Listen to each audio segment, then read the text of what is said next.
Hi, my name is Emily Post. I'm a cultural anthropologist, and this is Sofa Science.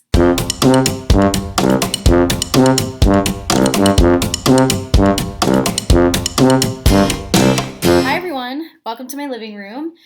This is my couch. So I moved here a couple years ago, and one of the first things I did was I went on KSL and bought all my furniture. Which one does when they move to Utah.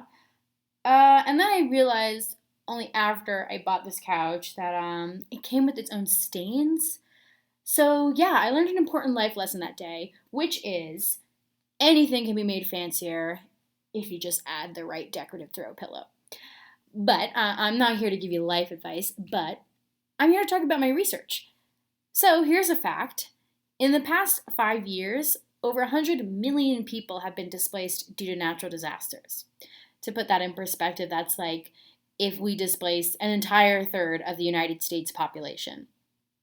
So this affects a lot of people, and when these disasters do strike, this usually triggers a really complex response from a bunch of big organizations, like maybe the government agency FEMA comes in, or big charities like World Central Kitchen. And these institutions, they are very important to the recovery process, but they're not the full story. We see time and time again when a disaster strikes, the true first responders are really the friends, the family, and the neighbors who are immediately there to help out. And these types of networks that pop up, they're really informal, they're very local, and usually unplanned, but they can have huge impacts on how well a community responds to a crisis. And research has actually shown that in places where the community is really tight-knit before a disaster strikes, this can help predict how well the community responds afterwards. And we see this doesn't just apply to natural disasters, it's also very important to have social networks on hand responding to man-made disasters like the World Trade Center attacks or the Boston Marathon bombing. So yeah, social networks. I'm saying the word a lot. I'm not talking about this guy. I am specifically talking about a group of individuals and the relationships they have with one another. And I can represent this with a picture. So let's take you, let's take me.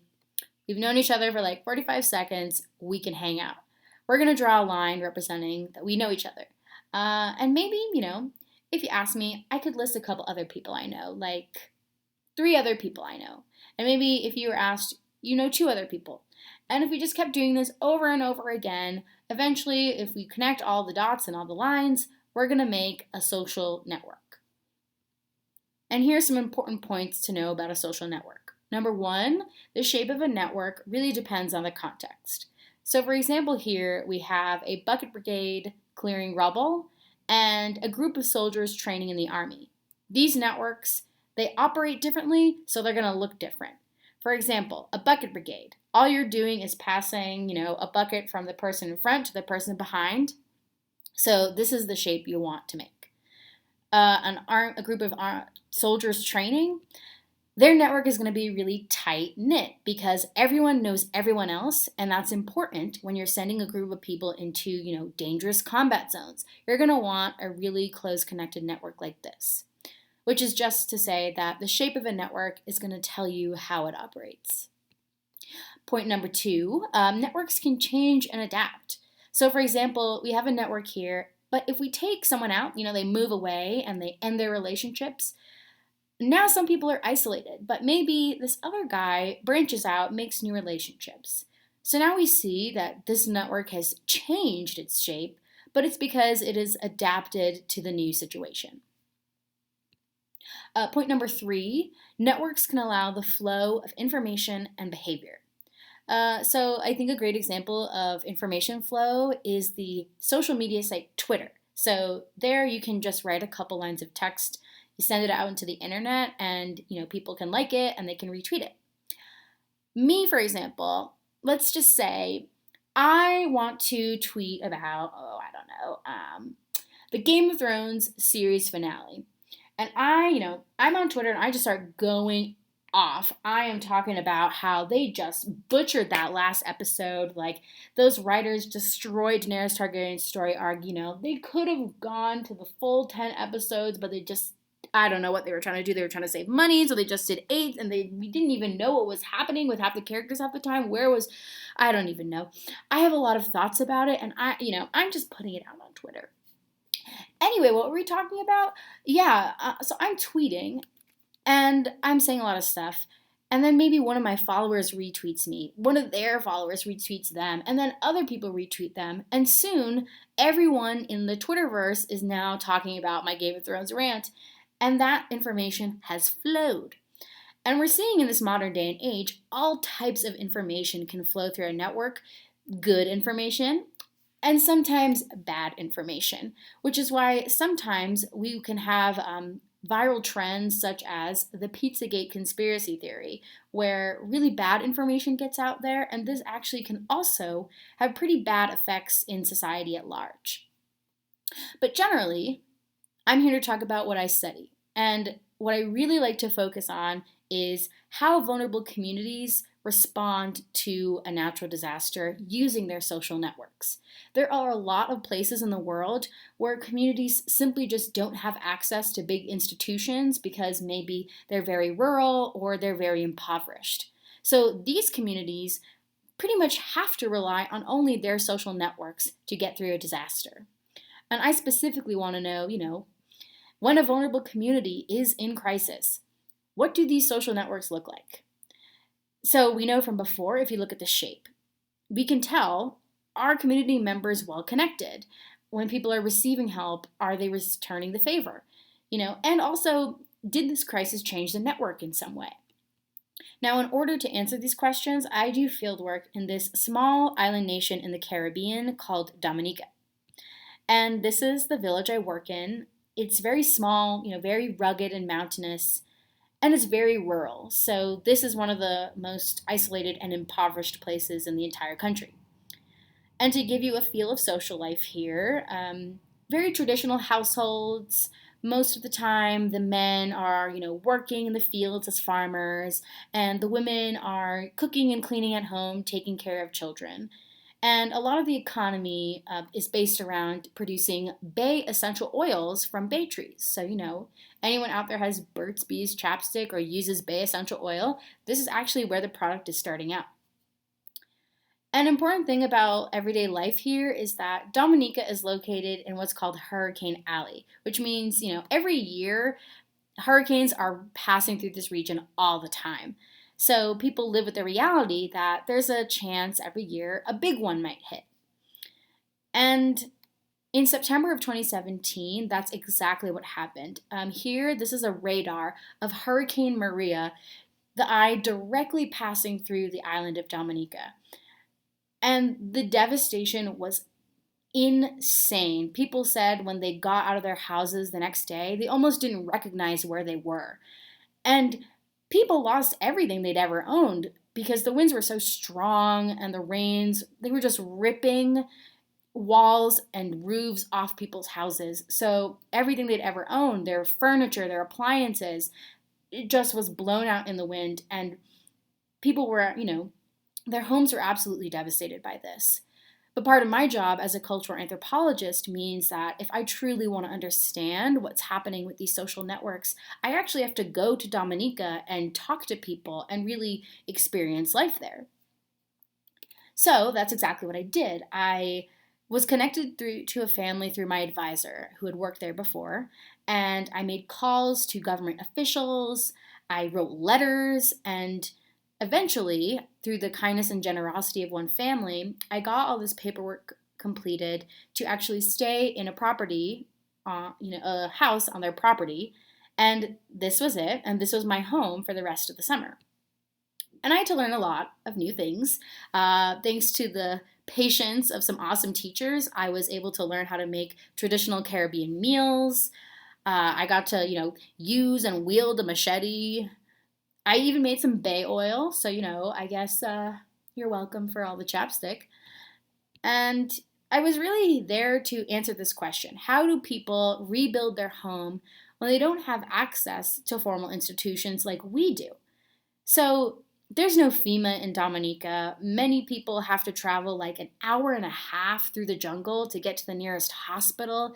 So how are they doing this? How are they rebuilding their lives without these resources? And one of the answers to that is this thing called coup de main, which means in traditional Caribbean Creole, helping hand.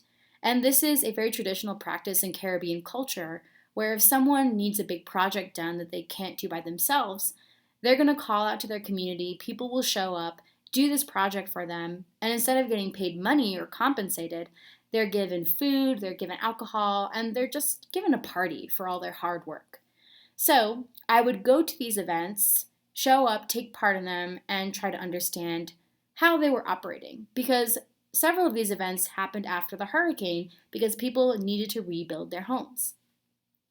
So, for example, this is one I attended where people were making concrete essentially from scratch, and they were just making a foundation for a house that was wiped out in the hurricane.